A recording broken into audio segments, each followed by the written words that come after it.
I came to the monastery because I could not stay, not because I was called, not because I heard God in the wind or saw visions in the barley. I came because my chest had grown too heavy to carry across my father's field, and the walls of our house pressed inward at night until I could not breathe. My mother said I was melancholic. My father said nothing. Which was worse? The brothers accepted me without questions. They gave me a robe that smelled of other men's years, and a cell with a window too high to see out of, and work, endless work, that left no room for the weight in my chest. For a time, that was enough. The relic came in autumn. I did not see it arrive. I was in the garden pulling onions when Brother Anselm found me and said the prior wanted all hands in the chapel. His face was strange, not joyful, not afraid, something between, like a man who has been told news he does not yet believe. In the chapel the brothers stood in 2 rows, and at the altar a wooden box no larger than a loaf of bread. The prior's hands trembled as he lifted the lid. Inside, on a bed of faded silk, lay a bone. A finger bone, I think. Yellow-brown, like old parchment. It did not glow, it did not sing. It was simply there, and yet the room had changed. I watched the older brothers. Some wept. Some stood rigid, as if afraid to move. Brother Clement, who had not smiled in the 3 years I had known him, was smiling now, a terrible, helpless smile, like a man who has forgotten how. I felt nothing. I thought, perhaps I am broken? Perhaps the weight in my chest has crushed whatever part of a man responds to holy things. In the weeks that followed, I learned to watch. Pilgrims came. At first, a trickle, a lame woman from the village, a merchant who had lost his son, a knight who would not say what he sought. They knelt before the bone. Some touched the reliquary with their foreheads. Some whispered. Some only looked, as if looking were enough. And the monastery changed, not all at once. But the prior walked differently. His voice, when he spoke to visitors, carried a weight it had not carried before. Lords came now, men with swords and seals, and they did not speak to him as they spoke to other monks. They asked, they listened, they left coins that clinked heavily in the offering box. I began to understand, though I could not have said it then. The bone was not only holy, it was proof that our prayers mattered, proof that God had noticed this small house on this small hill, and proof, I think, that we were worth noticing.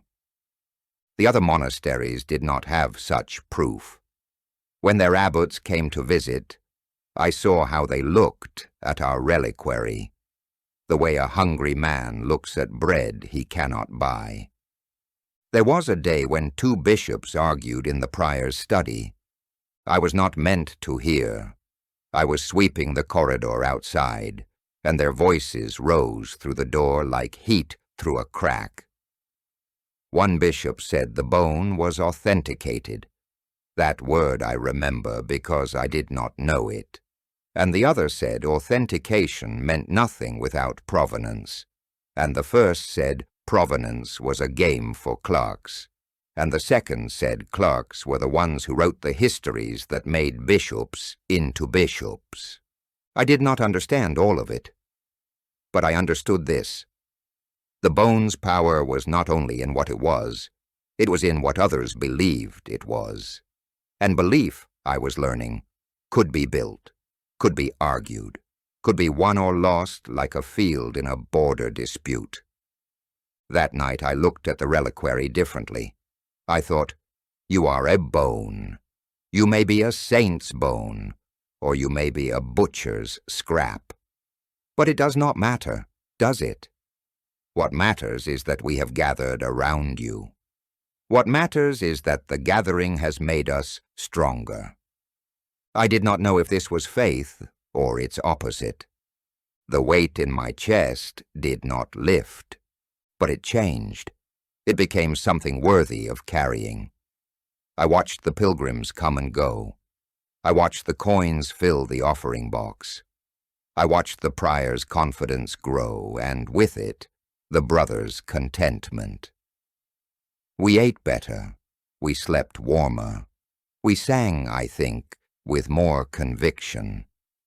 Not because the bone made us holy, but because the bone gave us meaning. The first time I saw a man weep before the reliquary, I thought he was ill. He was a farmer. I could tell by his hands, by the way his knees bent as if he had spent his life kneeling in furrows rather than chapels. He had walked 3 days to reach us.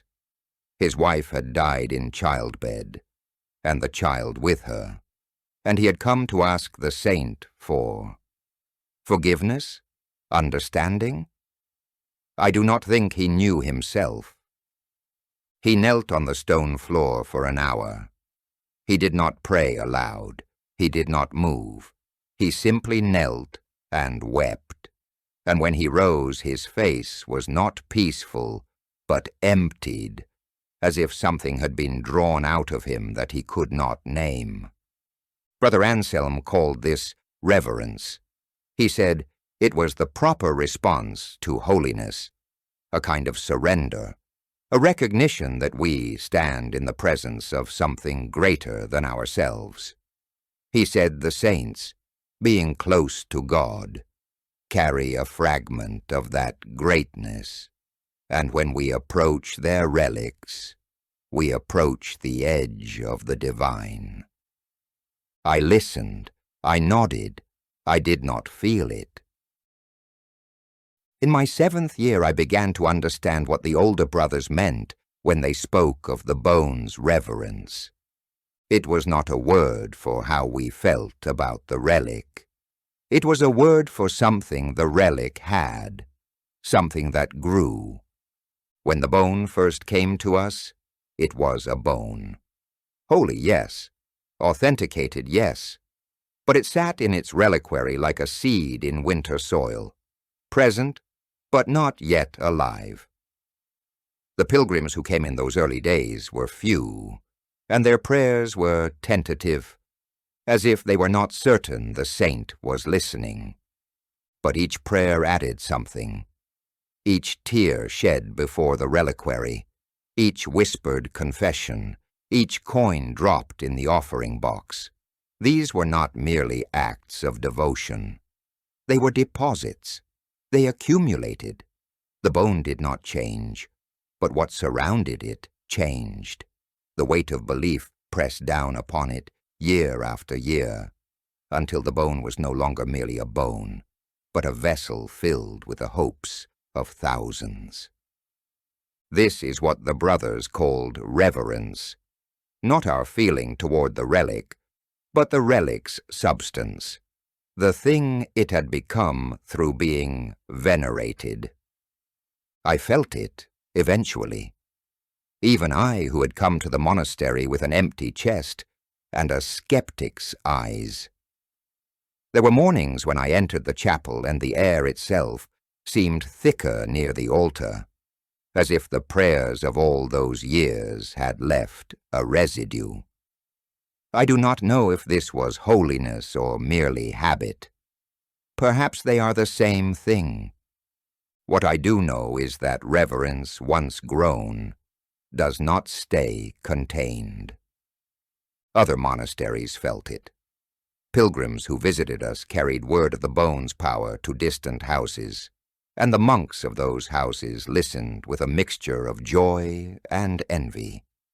Joy, because a strong relic anywhere strengthens the faith everywhere. Envy, because a strong relic here is not a strong relic there.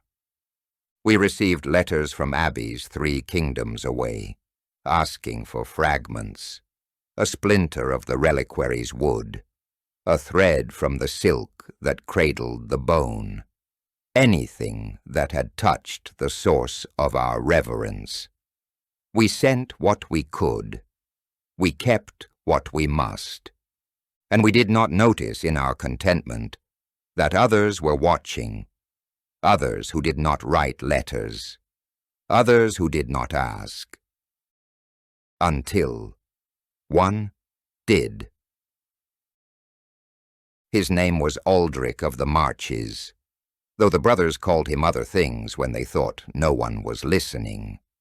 He was not a king, he was not a duke, he was something newer and uglier, a man who had gathered power the way a river gathers silt, slowly, through the accumulation of small advantages. He held no title that mattered, but he held the loyalty of men with swords, and in those days that was title enough. I first heard his name in connection with monasteries to the south. He had become their patron, the brothers said, though the word was spoken with a curl of the lip that suggested patronage was not quite the right term. He gave them gold, he gave them protection, and in return they gave him something harder to name, a kind of blessing, a sense that his power was not merely tolerated by God, but approved. The monasteries he supported grew fat. Their relics grew famous. And Aldrich's name was spoken in their prayers, not as a sinner to be redeemed, but as a benefactor to be thanked. I did not understand then why the prior's face darkened whenever Aldrich's name was mentioned. I did not understand why he increased the watch on our gates, or why he began to speak of translation as if it were a disease rather than a holy act. I understand now. A powermonger does not see a relic as we see it. He does not see prayer made visible or holiness given form. He sees leverage. He sees a thing that makes men kneel. Aldrich had relics enough in his southern monasteries, but our bone was different. Our bone had grown strong in a land he did not yet control. Our bone drew pilgrims from villages that did not yet pay him tribute. Our bone was a rival, and Aldrich did not tolerate rivals. The raid came in autumn. They did not come as soldiers. That would have been too honest. They came as pilgrims, 30 men in rough cloaks, their swords hidden beneath wool, their faces arranged in expressions of piety. They asked to see the reliquary. They knelt before it. They prayed. And then, at a signal I did not see, they rose. I was in the garden when the shouting began. By the time I reached the chapel, it was over. The reliquary stood open and empty. Brother Anselm lay on the stones with blood on his face. The prior stood frozen, his hands raised as if in blessing or surrender, staring at the place where the bone had been. The men were already gone. They had horses waiting beyond the walls. They rode south toward Aldrich's lands, and they carried with them 40 years of reverence. I remember the silence that followed. Not the silence of peace, but the silence of a wound too deep for screaming. The brothers stood in the chapel and looked at the empty reliquary, and no one spoke, because there were no words for what had been taken. It was not merely a bone. It was us. It was every prayer we had offered, every pilgrim we had welcomed, every coin we had counted, and every candle we had lit. It was the reason we mattered. And now it was gone, carried south by men who did not know its weight, to a monastery that had not earned its reverence. The prior wept. I had never seen him weep before. I did not know his face could make that shape. In the months that followed, the monastery became a reliquary itself, beautiful, ornate, and hollow. The pilgrims stopped coming. Why would they come? The bone was gone. The prayers we offered were the same prayers we had always offered, but without the relic, they seemed to dissipate before reaching the ceiling, let alone heaven. Brothers began to leave. Not in anger. There was no one to be angry at besides Aldrich, no enemy within our walls, but in a kind of quiet despair. They requested transfers to other houses. They cited health, or family obligations, or a calling to missionary work in distant lands. Some took up arms. Some sought to reclaim their meaning. And in my chest, I felt heaviness return. Demanding a reason to carry it, I could not answer. And so, I grew heavy, too heavy to move. Perhaps the weight I carried made me suited to a house of grief. Perhaps because I wanted to see what would happen next. What happened next was the prior. He did not leave. He did not weep again, at least not where anyone could see. Instead, he began to preach. At first, his sermons were what they had always been. Reflections on scripture, exhortations to virtue, the usual fare of monastic life. But slowly, week by week, they changed. He began to speak of reverence. He began to speak of legitimacy. And then, he began to speak of Aldrich. Not by name at first. He spoke of men who take what is not theirs. He spoke of power built on sacrilege. He spoke of false patrons who buy the appearance of holiness while committing acts that damn their souls. The brothers who remained listened. The villagers who still came to our chapel, fewer now, but some, listened too.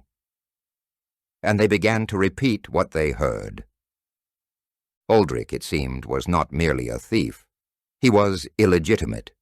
His power was not blessed by God, but cursed. The monasteries that accepted his patronage were not holy houses, but accomplices to sin. And the relic he had stolen, our relic, our bone, our 40 years of reverence, cried out from its captivity for justice. I do not know if the prior believed all of this. I do not know if belief mattered. What mattered was that the words spread, carried by travelers and traders, and the slow currents of gossip that connect every village to every other. What mattered was that Aldrich heard. The second group of men came in winter. They did not pretend to be pilgrims. They wore Aldrich's colors openly, and they carried a letter sealed with his ring. The letter was polite. It expressed concern for the prior's health. It suggested that the strain of recent events had affected his judgment. It recommended rest and reflection and silence. The men who delivered the letter did not leave. They took up residence in our guest house, and they attended every sermon, and they watched the prior with eyes that promised consequences. The prior understood. He was not a fool. He stopped preaching about theft and legitimacy. He stopped mentioning Aldrich, even obliquely. His sermons became bland, empty, safe. Reflections on the weather, on the turning of the seasons, on the importance of humility in all things.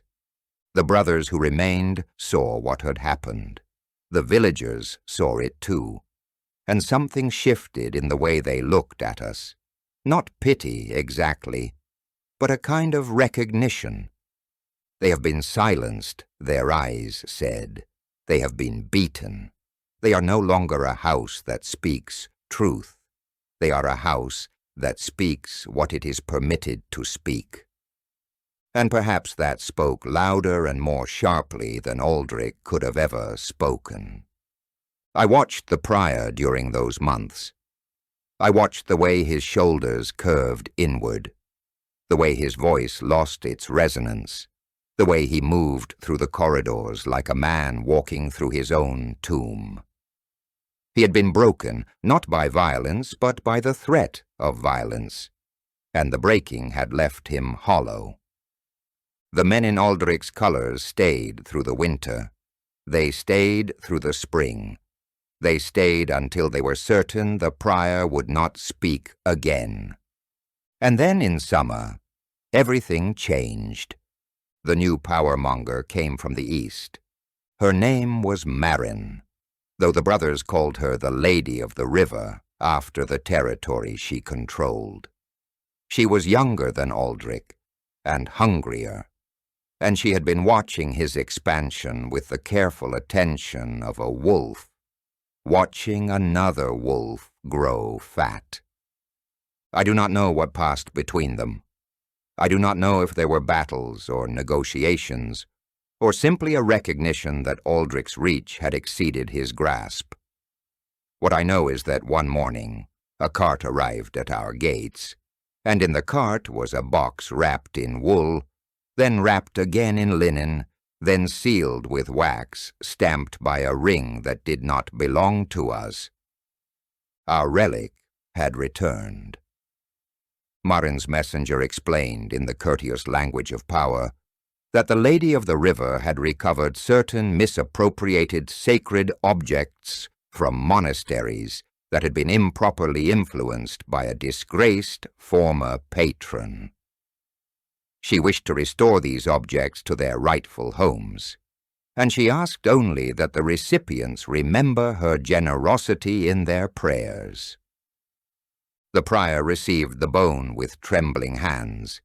He placed it in the reliquary, the same reliquary, still standing empty after 2 years, and he closed the lid, and he wept again. That Sunday he preached. He preached about Marin. He preached about her justice, her piety, her restoration of sacred order. He preached about the legitimacy of rulers who protect the church rather than plunder it. He preached about the blessings that flow to those who honor God's servants, and the curses that fall upon those who do not. He did not mention Aldrich by name. He did not need to. The villagers listened. The brothers listened. And when the sermon was done, they went out into the world and repeated what they had heard. Marin was legitimate. Marin was blessed. Marin was the kind of ruler who deserved loyalty and obedience and the taxes that loyalty and obedience implied. I watched the prior as he descended from the pulpit. His shoulders were straight again. His voice had recovered its resonance. He had been restored, just as the bone had been restored, and the restoration had cost him nothing but acknowledgment of the woman who had made it possible. She legitimized us, and so we legitimized her. I wondered then if he saw the shape of what he had become, a voice that spoke when permitted and was silent when commanded, a man who blessed the powerful and cursed their enemies. Perhaps he did see it. Perhaps he had always seen it.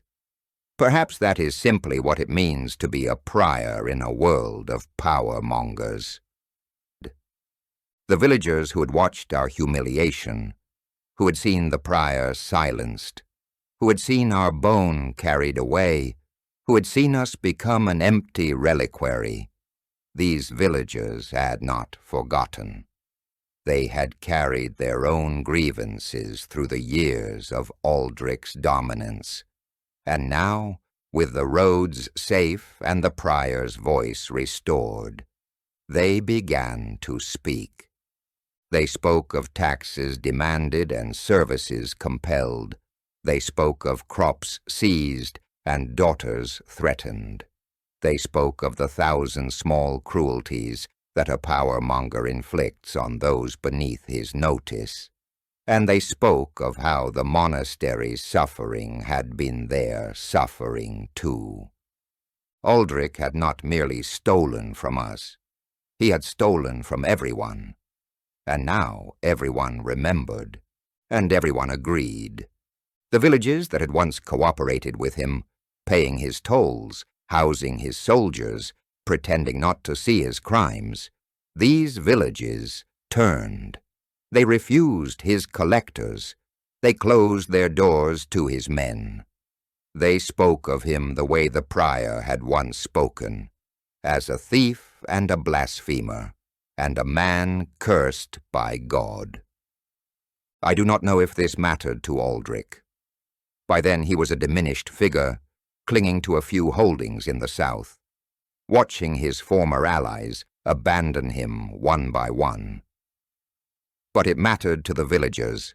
It mattered to feel that their hatred was justified, that the church itself had blessed their resistance. And it mattered to me because I saw for the first time how the monastery's voice could shape the world beyond its walls. We had not raised an army. We had not fought a battle. We had simply spoken, and the speaking had changed what people believed, and the believing had changed what people did. A relic is a bone, but a monastery is a voice, and a voice in the right moment, or perhaps in any moment, becomes a sword.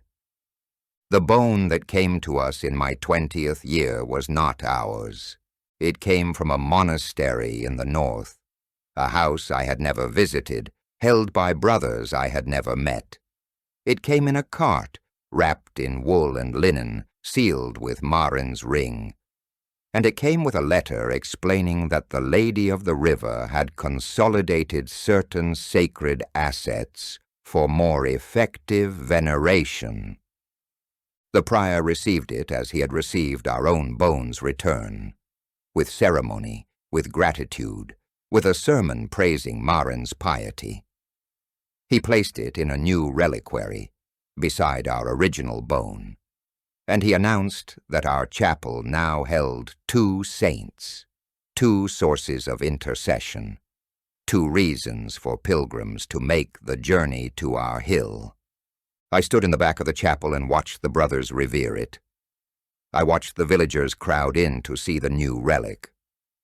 I watched the offering box fill with coins. It felt lighter than ours. It felt foreign. It felt dangerous.